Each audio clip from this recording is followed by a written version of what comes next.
On my wedding day, my stepsister ran in screaming, "Stop the wedding. He belongs to me." My fiancé looked at her and then turned to me, expecting me to break down.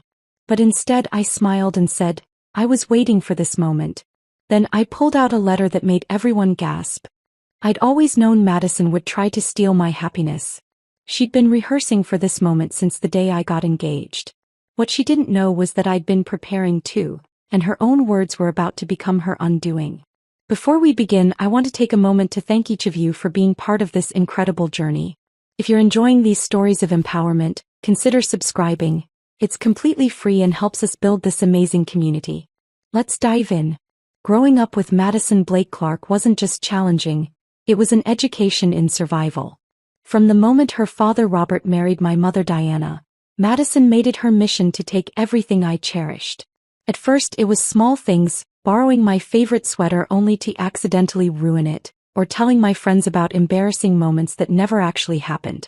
But as we got older, her games became more calculated, more cruel. During college, she dated not one but 3 of my boyfriends, waiting until things got serious before swooping in with her perfectly practiced damsel in distress routine. Each time she'd flash that innocent smile and say, "It just happened, Eve. You can't blame love, can you?" But everything changed the night I met Alexander Winchester III at the Metropolitan Museum Charity Gala. I was there representing my company. He was the evening's keynote speaker. Madison had been invited but called in sick at the last minute, something she'd regret for years to come. When Alex and I connected over our shared passion for educational reform, neither of us could have predicted how the night would unfold. The first diary appeared 3 months after our engagement. I'd gone to Mother's house to help with spring cleaning when I found it tucked behind Madison's old vanity, a plain black leather journal filled with pages of her increasingly obsessive thoughts. "Alex deserves someone who understands his world," she'd written. "Eve's just a charity case who got lucky. I've seen how he looks at me during family dinners. He knows he chose wrong." I didn't confront her then. Instead I watched, waited, and discovered more. Each new diary revealed darker intentions, detailed plans, and a fantasy world where she and Alex lived the perfect life she believed she deserved. My stepsister wasn't just jealous, she was unraveling. My best friend Olivia thought I should expose Madison immediately, but I knew better. "Let her plan," I told Olivia one afternoon over coffee. "Every word she writes is another nail in her own coffin." The wedding preparations became Madison's stage. As maid of honor, her idea not mine, she attended every fitting, tasting, and planning session. While she played the supportive sister in public, her diaries told a different story. She'd write for hours about how the Vera Wang dress should have been hers, how she could better handle Alex's family wealth, how she'd redecorate the Winchester estate once she'd saved Alex from his mistake. I kept Alex informed of everything. He was shocked at first. The Madison he knew seemed so sweet, so caring. But as I showed him diary after diary, he understood. Together we created a plan. We let her overhear false wedding details, watched her scramble to adjust her schemes, and waited for her to dig herself deeper. The day before the wedding, I found her final diary entry. "Tomorrow everything changes," she'd written. "I've practiced my speech 100 times. The red dress is perfect, it'll make sure all eyes are on me. Eve thinks she's won, but she has no idea what's coming. By this time tomorrow, Alex will finally be mine." So when those cathedral doors burst open and Madison strode in wearing that carefully chosen red dress, I didn't flinch. When she screamed about true love and destiny, I didn't cry. And when Alex turned to me with practiced concern, I simply smiled and reached for the letter I'd prepared, a carefully curated collection of her most damning diary entries. The gasps echoed through the cathedral as I read excerpts of her own words aloud. Madison's face transformed from triumphant to horrified as she recognized her private thoughts being broadcast to 500 of Boston's finest. Her mask cracked, then shattered completely when I reached the final entry, the one detailing exactly how she'd planned to destroy my wedding day. She ran from the cathedral, mascara streaming down her face, leaving behind the wreckage of her own making. Mother tried to follow, but I gently stopped her. "She made her choice," I said softly. "Now she has to live with it." Alex squeezed my hand as we turned back to the officiant. The ceremony continued, more beautiful for having survived its trial by fire. Later, during our first dance, Alex whispered, "I never doubted you for a second. I looked over his shoulder at the empty table where Madison should have been sitting. I know, I replied. That's exactly why she never stood a chance. The weeks following my wedding revealed the true depth of Madison's obsession. While I honeymooned in the Maldives with Alex, she spiraled further into her carefully constructed fantasy world, one that became painfully clear as more of her diaries surfaced. Looking back, our parallel lives had always been a study in contrast. We shared the same elegant colonial home after our parents married, but while I spent nights studying under my desk lamp, Madison posed before her mirror, practicing society smiles. When I launched my tech startup, she launched Instagram stories about luxury lifestyle tips. Our paths diverged but remained inexplicably tangled. The diary entries from her teenage years were almost innocent in their jealousy. "Eve got into Harvard today," she'd written. "Daddy says Yale is just as good, but everyone knows Harvard's more prestigious. She probably only got in because of her sob story about losing her father." Each page dripped with similar petty resentments, cataloging every perceived slight and advantage. But it was her observations about wealth that truly revealed her character. While I built my company from the ground up, Madison cultivated an expertise in designer labels and luxury experiences, all funded by her father's guilt-driven generosity. "Eve doesn't understand old money," one entry sneered. "She thinks success is about spreadsheets and innovations. But I know what really matters: the right connections, the right image, the right life." The day I met Alex at the charity gala became an obsession in her diaries. Pages upon pages dissected every detail she'd heard secondhand: how I wore a basic blue gown while she lay in bed with a convenient flu, how Alex and I connected over our shared passion for educational technology, how the evening should have been her triumph. "Eve doesn't deserve him," she'd scrawled frantically. "She can't appreciate what it means to be a Winchester. I grew up understanding wealth, learning the social graces she'll never master. Alex needs someone who belongs in his world. Someone like me." The wedding planning became her personal torment. Each diary entry from that period reads like a study in delusional thinking.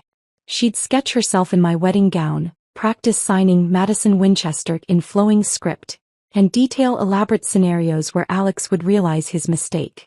Her maid of honor role became a front-row seat to what she viewed as an elaborate charade. "Watched Eve stumble through another etiquette lesson today," she wrote after a formal dinner with Alex's family. "She used the wrong fork for her salad, but everyone pretended not to notice. They're too polite to admit what a mistake Alex is making. But I see the way his mother Victoria winces at Eve's common manners. I could save them all from this embarrassment." What Madison never realized was that her precious diary entries about my social faux pas only endeared me further to the Winchesters. Victoria herself came across one of the journals Madison had accidentally left in the family estate's library. Instead of being horrified by my alleged missteps, Alex's mother was appalled by Madison's obsessive documentation of them. "Your stepsister," Victoria told me over tea one afternoon, "seems to have forgotten that true grace lies in making others feel comfortable, not in counting their mistakes." Coming from Boston's reigning social queen, this validation meant everything. The final diary, the one that sealed Madison's fate, revealed her plan to save Alex from our marriage.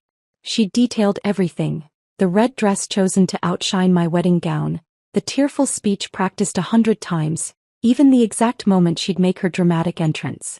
"Everyone will see it's meant to be," she'd written. "All those society magazines will call it Boston's greatest love story." Instead, those same magazines ran very different headlines. "Wedding interrupted. Diary reveals desperate plot" became the talk of the social season. Madison fled to Europe, unable to face the humiliation of having her own words exposed to the very society she tried so desperately to impress.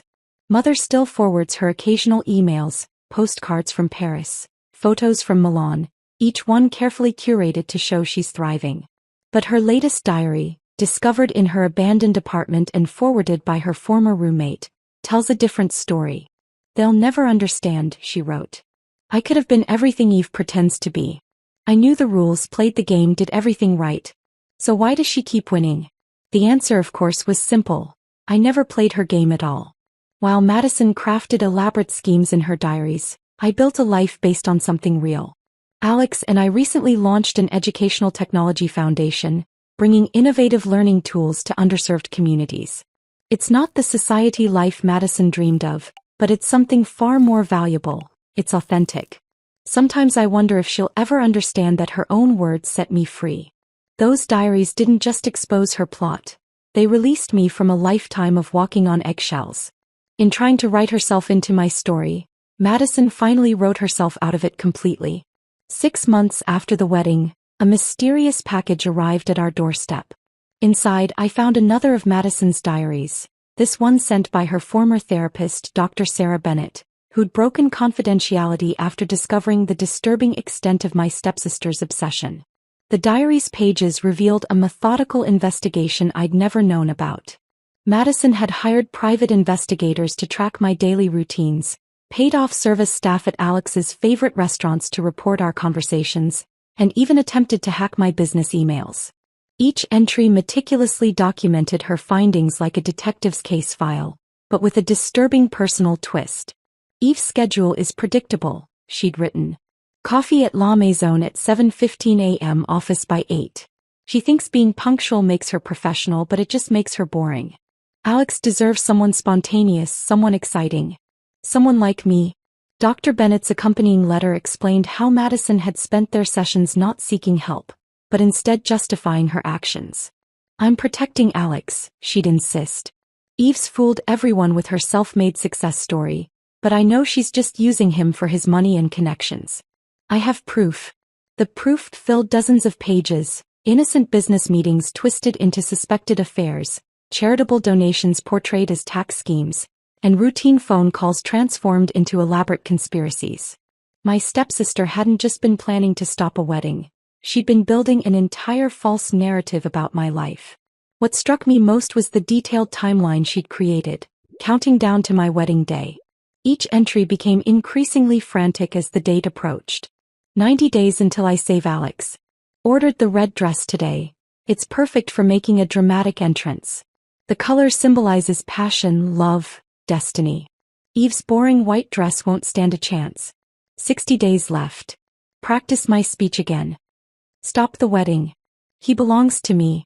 The mirror says I'm getting better at the tears. They need to look real for maximum impact. 30 days to go. Overheard Eve discussing seating arrangements. I'll position myself perfectly, 3rd row left side. The acoustics in the cathedral will carry my voice to every corner. Everyone will remember this moment. But it was the final entry, dated just hours before the wedding, that truly chilled me. Dear diary, by the time I write in you again, everything will be different. I've memorized every detail. The exact moment to stand, the precise words to say, the perfect expression of desperate love. Eve thinks she knows what's coming, but she has no idea. After today, Alex will finally see the truth, and I'll have everything I deserve. The irony of her words wasn't lost on me. Madison had been right about one thing. I had known what was coming. But her obsession with creating the perfect dramatic moment had blinded her to the fact that she was writing her own downfall, one diary entry at a time. Alex took the discovery of this latest diary harder than I did. She wasn't just trying to stop our wedding, he said, pacing our library one evening. She was trying to destroy your reputation, your credibility, everything you've built. I placed the diary alongside the others we'd collected, a disturbing chronicle of obsession now safely locked away in our home. But she failed, I reminded him. Because she was so focused on writing about destroying my life, she never actually lived her own. Dr. Bennett's professional assessment confirmed what we'd suspected.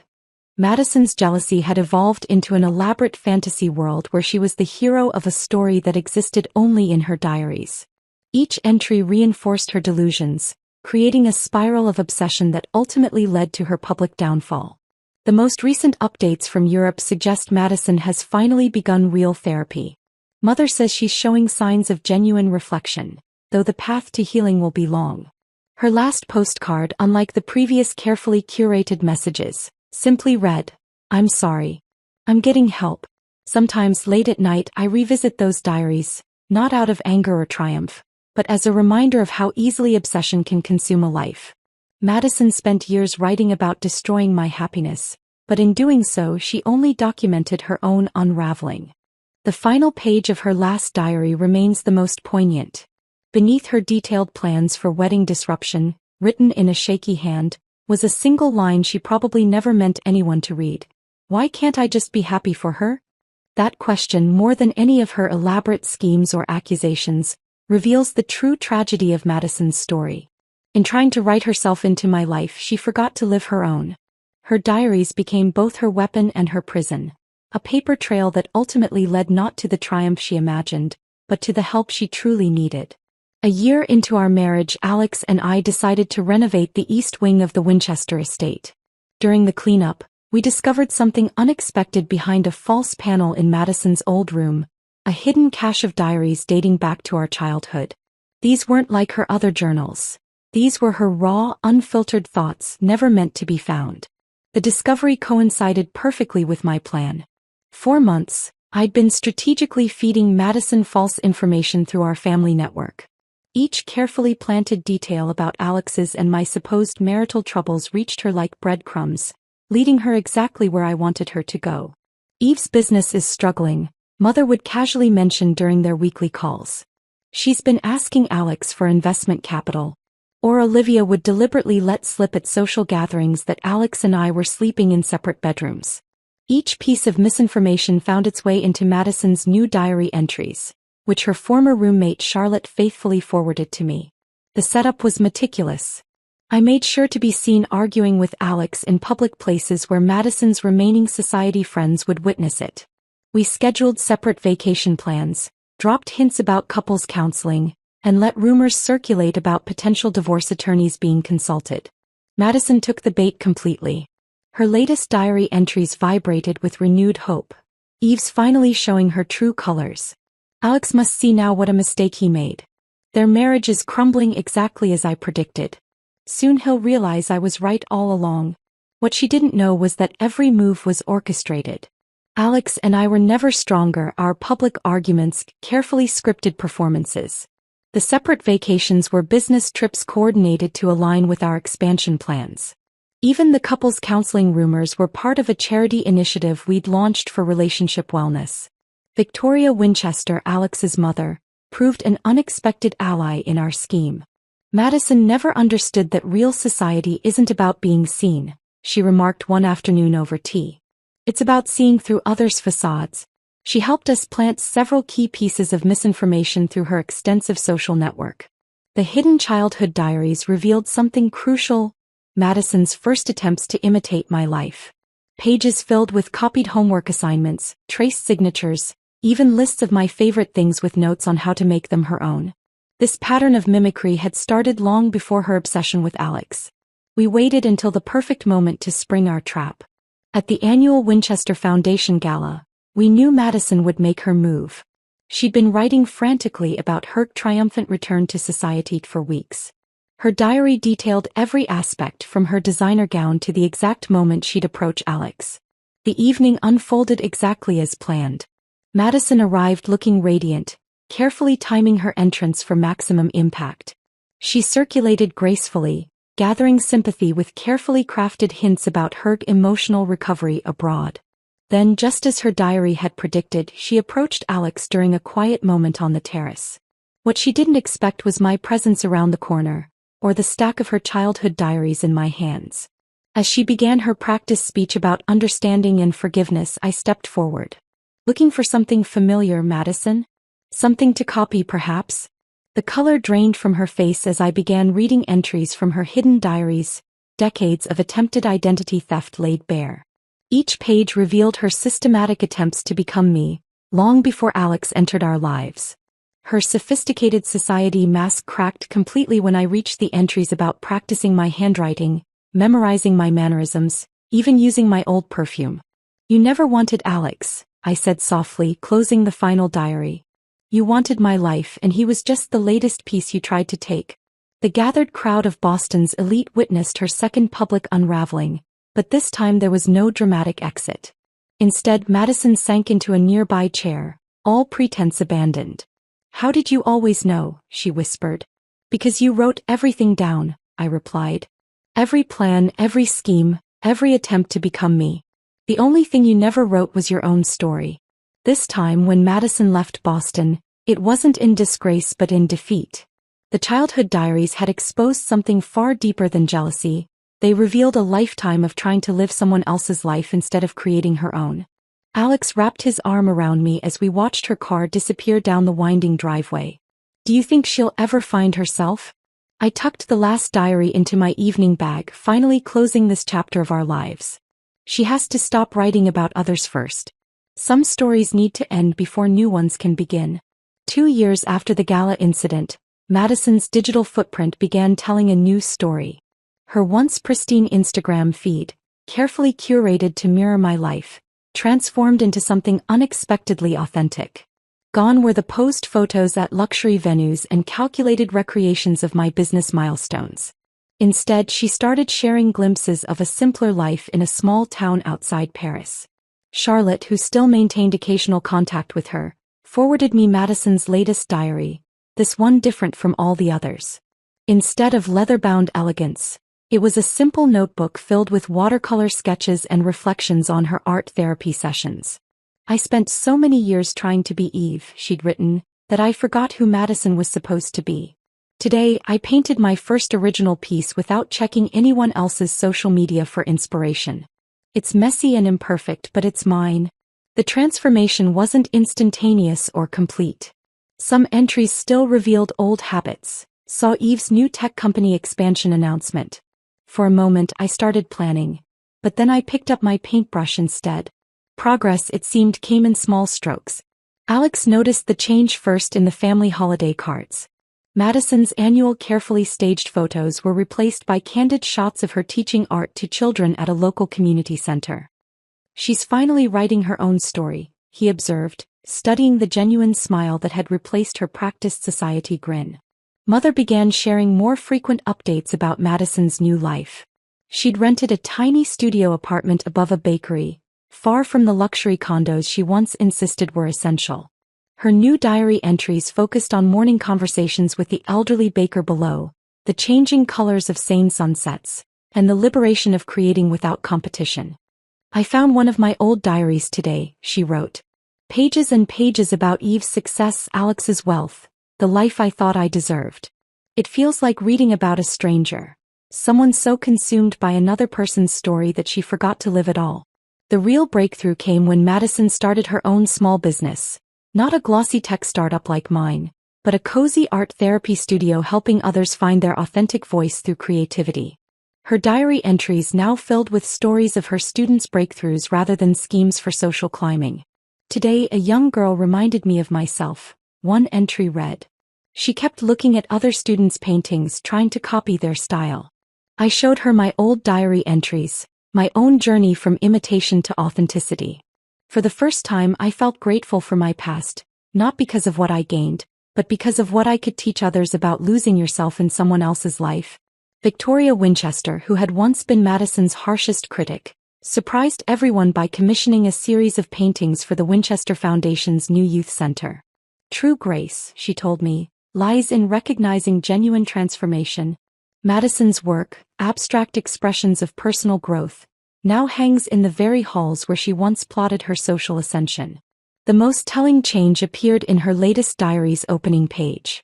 Instead of the usual property of Madison Blake Clark with practiced flourishes mimicking my signature, she'd simply written, "These are my words, my journey, my truth. No imitations needed." During a rare family dinner when Madison visited Boston, the contrast between past and present was striking. Gone was the designer wardrobe and calculated charm. Instead, she wore paint-stained jeans and spoke passionately about her students' progress. When conversation turned to my recent business success, she listened with genuine interest rather than barely concealed envy. "I owe you an apology," she told me later that evening, pulling out her current diary. "Not just for the wedding or Alex or all the schemes, but for something bigger, for trying to steal your essence instead of finding my own." She opened to a recent entry. "Today I realized success isn't about having someone else's life. It's about living your own so fully that imitation never crosses your mind." Alex squeezed my hand under the table as Madison shared her plans to expand her art therapy program. Her eyes sparkled with authentic passion rather than calculated ambition. The diary on the table wasn't a weapon or a blueprint for manipulation.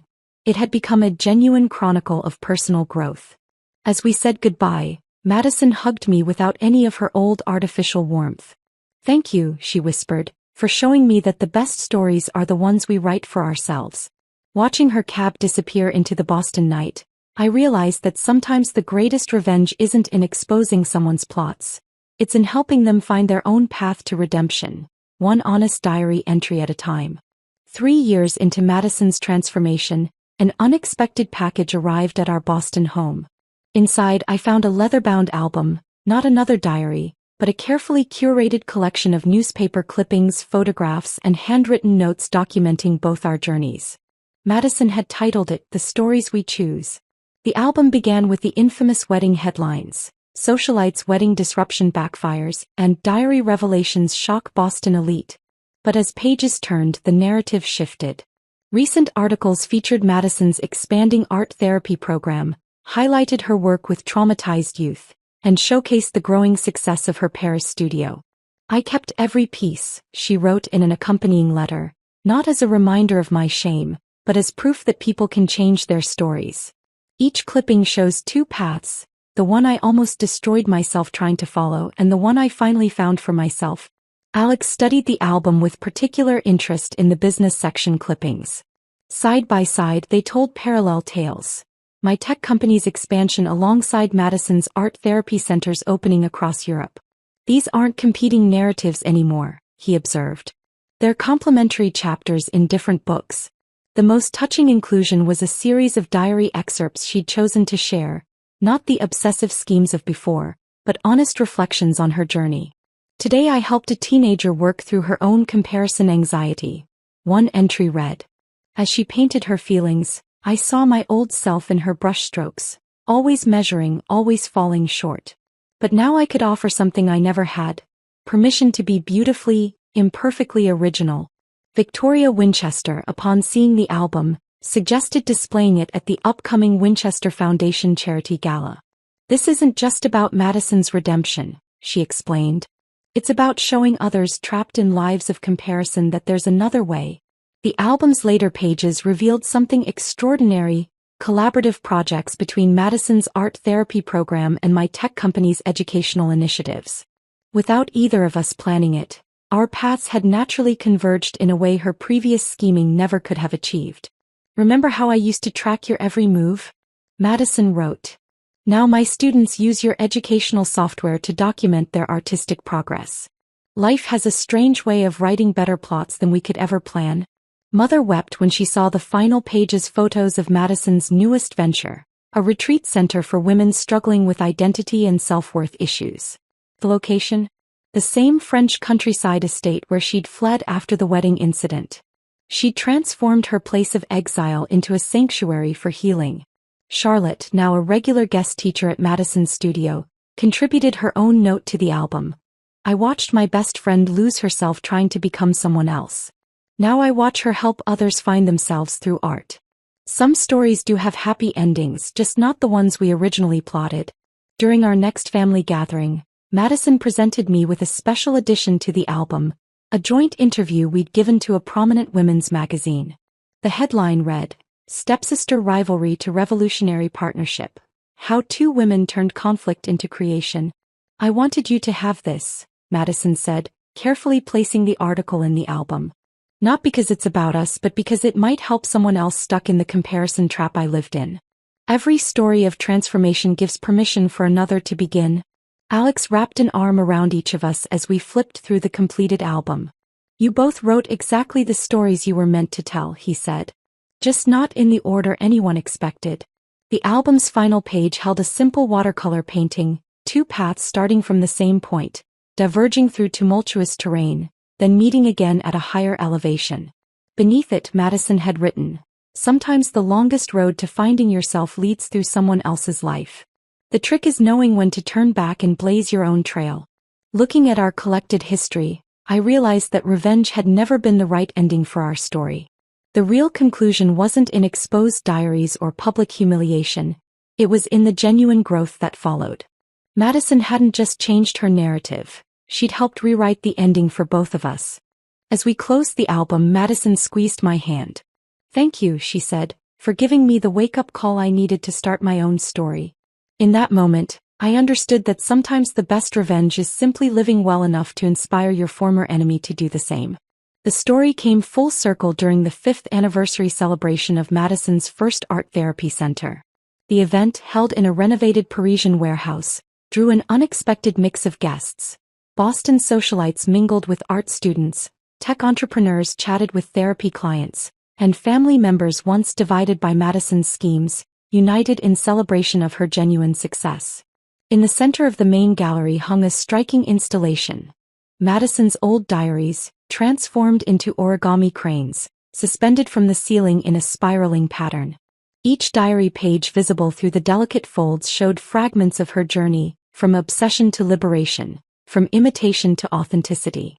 I wanted them here, Madison explained to the gathered crowd, because every story of healing begins with acknowledging our past chapters. These diaries once documented my attempts to steal someone else's life. Now they float above us, transformed into symbols of flight and freedom. Alex and I watched as she guided visitors through the exhibition. Her newest diary entries, enlarged and displayed alongside student artwork, revealed the depth of her transformation. Today's breakthrough came from an unexpected source. One read. A client asked why I stopped keeping revenge journals. I realized I don't need them anymore. Living authentically is the best revenge against your former self. Victoria Winchester, now a devoted patron of the arts therapy program, stood before a particularly powerful piece, a collaborative mural created by Madison's students, each section depicting their own journeys from imitation to authenticity. You've done more than find yourself, she told Madison. You've created a path for others to do the same. The evening's centerpiece was the unveiling of a joint venture between our companies, a digital platform combining my educational technology with Madison's art therapy techniques. The project, born from our shared experiences, would help others trapped in cycles of comparison and self-doubt. 5 years ago, Madison addressed the audience. I stood in a cathedral, trying to steal my stepsister's happiness. Today I stand before you having found something far more valuable, my own path. And the woman I once tried to replace? She's now my strongest ally in helping others find their authentic voices. Mother, watching from the front row, dabbed at her eyes as Madison continued. These diary pages once mapped my obsession with someone else's life. Now they're reminders that the most beautiful stories are the ones we write for ourselves, not the ones we try to copy from others. Charlotte, who had supported Madison's transformation from the beginning, unveiled a surprise. A bound collection of success stories from the Art Therapy Center's first 5 years. From Madison, I learned that true friendship isn't about keeping secrets, she said. It's about helping each other discover our own truths. The evening concluded with a symbolic ceremony. Madison invited each guest to write down something they needed to release. A comparison, a jealousy, an imitation of someone else's life. One by one, these notes were folded into paper boats and set afloat in the courtyard fountain, carrying away old patterns to make room for authentic stories. As the last paper boat drifted across the water, Madison turned to me. Do you remember what you said at your wedding when I tried to stop it? I've been waiting for this moment. You knew even then that exposure wasn't about revenge. It was about forcing me to finally see myself. Alex joined us by the fountain, where the paper boats had gathered in a gentle constellation of released burdens. Both of you wrote exactly the stories you were meant to tell, he observed. Just not in the order anyone expected. Looking at the transformed diary pages floating above us and the healing ripples spreading through the fountain below, I realized our story had evolved into something neither of us could have planned. Madison hadn't just reformed, she'd revolutionized her pain into purpose, turning her cautionary tale into a beacon of hope for others. The best revenge, Madison wrote in her latest diary entry, displayed prominently by the exit, isn't in exposing someone's darkness. It's in helping them find their light. Eve didn't just stop my wedding disruption, she started my journey home to myself. Sometimes the people we try to destroy become the ones who save us from our own destructive stories. As guests departed into the Parisian night, carrying pieces of transformed wisdom with them, Madison and I stood together under her canopy of origami cranes. Each diary page-turned wing caught the light differently, casting shadows that danced like the complex patterns of human growth and redemption. Ready to write the next chapter? I asked her. Madison smiled, touching one of the floating cranes. Yes, she replied. But this time I'm writing it in my own voice. The 6th year marked a new chapter when Madison discovered an old USB drive while cleaning her Paris studio. It contained something unexpected. Video diaries from the months leading up to my wedding. Watching them transformed our understanding of her journey in ways the written diaries never could. Day 89 before the wedding, Madison's younger self spoke to the camera, rehearsing her planned disruption with almost theatrical precision. The key is to make the tears look natural. Eve always had that perfect vulnerable look. The one that got her everything. Today I practiced for 6 hours in front of the mirror. The videos progressively revealed a descent we hadn't fully grasped from her written words alone. Hours of footage showed her practicing my mannerisms, mimicking my speech patterns, even attempting to copy my business presentation style. The obsession had been more complete than anyone realized. Found another video, she wrote in her current diary. I was trying to replicate Eve's TED Talk gestures. Watching it now feels like witnessing a stranger's breakdown. The scariest part? I thought I was being strategic. I didn't realize I was erasing myself. Alex and I sat with Madison in her therapy studio, viewing selected clips she felt ready to share. The most haunting was dated the night before our wedding. Madison, dressed in her red dress, delivering her planned speech to an empty room, over and over until dawn broke. I needed you both to see these, Madison explained, her hands steady as she closed the laptop. Not for more apologies, but because these videos are becoming part of our therapy program. Watching myself lose myself. It's helping others recognize their own patterns of identity loss.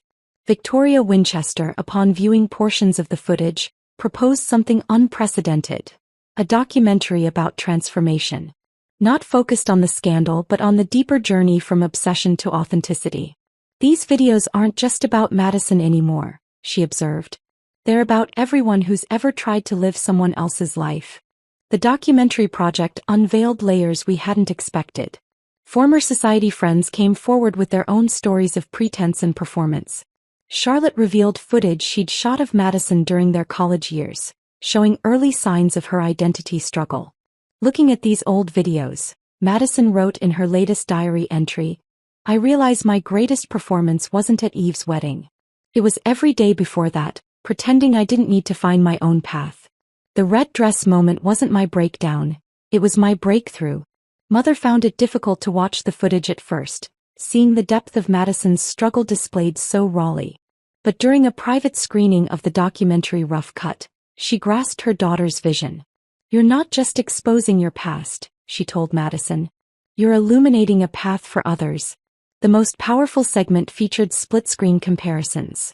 Madison's practiced imitations beside footage of her current art therapy sessions. The contrast between her former rehearsed perfection and present authentic passion told the story better than words ever could. During the documentary's final editing sessions, Madison added something unexpected, recent video diaries showing her work with clients. Today we don't practice being perfect, she told a group of young women. We practice being present, being real, being ourselves. Alex, watching the final cut, noted how the story had evolved beyond revenge or redemption. This isn't just about what happened at our wedding anymore, he reflected. It's about the universal struggle between authenticity and imitation. The documentary premiered at Madison's Art Therapy Center, where the origami crane installation still danced overhead. But now, projected on the walls behind the paper birds, ran loops of Madison's transformation, from the practiced tears of her wedding planning to the genuine joy of her current work. These videos were my last masks, Madison addressed the premiere audience. I kept them hidden because I thought they showed my weakness. Now I understand they show something more valuable. They show that change is possible. That no matter how lost you become in someone else's story, you can always find your way back to your own. As the credits rolled, Madison opened her current diary and read her latest entry. The cameras caught my performance, but they also captured my liberation. Every practiced smile, every rehearsed word was a step toward the moment I finally became real. Sometimes you have to see yourself at your most inauthentic to find your truest self. The evening ended with Madison unveiling her newest project, a video diary workshop where clients could document their own journeys from imitation to authenticity. Because sometimes, she explained, You need to watch yourself disappear before you can find your way back. Looking at the frozen frames of Madison's past self practicing her wedding disruption, contrasted with the confident woman now helping others heal, I realized that even the darkest documentation of obsession could become a powerful tool for transformation. Her video diaries, like the written ones before them, had evolved from weapons into wisdom. 7 years after the wedding, Madison's documentary unexpectedly went viral. The story resonated far beyond our family circle, touching millions who recognized their own struggles with authenticity in her journey. But it was a simple leather-bound book arriving at our Boston home that marked the true culmination of our story. Final pages read the embossed cover. Inside, Madison had handwritten her last diary entry alongside photographs documenting every phase of our shared history. The entry began, "Dear Eve, this is the last diary I'll ever write about you because it's time to close this chapter completely." The pages that followed weren't filled with her usual introspection or therapy insights. Instead, Madison had compiled letters from people whose lives had been touched by our story. Women who'd abandoned their own wedding-crashing plans, students who'd stopped measuring themselves against others' success, and therapy clients who'd found their authentic voices. "Your revenge wasn't in exposing my diary at the wedding," Madison wrote. "It was in forcing me to finally read my own words and see what I'd become. Now others are reading their own stories differently because of what happened that day." Alex found me in our library, tears falling onto the final pages. "She's really done it, hasn't she?" he said softly. "She's turned your moment of revenge into a movement of redemption." Victoria Winchester had already received her copy of the book. Her note to Madison, included in the final pages, read, "You've proven that true grace isn't in hiding our darkest chapters, but in transforming them into light for others." The most powerful inclusion was a photograph taken moments after my wedding confrontation, Madison in her red dress, mascara streaking her cheeks, holding the exposed diary. Beside it, a recent photo showed her in her art therapy studio, surrounded by clients writing their own stories of transformation. The caption read, "Sometimes our worst moments become our best teachers." Mother's contribution to the final pages surprised us all. She'd kept a diary of her own during those tumultuous years. Her entries revealed the pain of watching one daughter try to become the other, and the joy of finally seeing both living authentically. "My greatest failure," she wrote, "was in not showing Madison that she was enough exactly as she was." Charlotte contributed the last photograph, a candid shot of Madison and me at her therapy center's opening, both laughing at something long forgotten. "This," she wrote beneath it, "is what happens when we stop trying to steal stories and start writing our own." The book's final entry came with an unexpected proposal. Madison had designed a new program combining her art therapy with my tech company's resources. Written in Light, a platform helping people document their journeys from imitation to authenticity. She wanted us to launch it together, transforming our past conflict into future collaboration.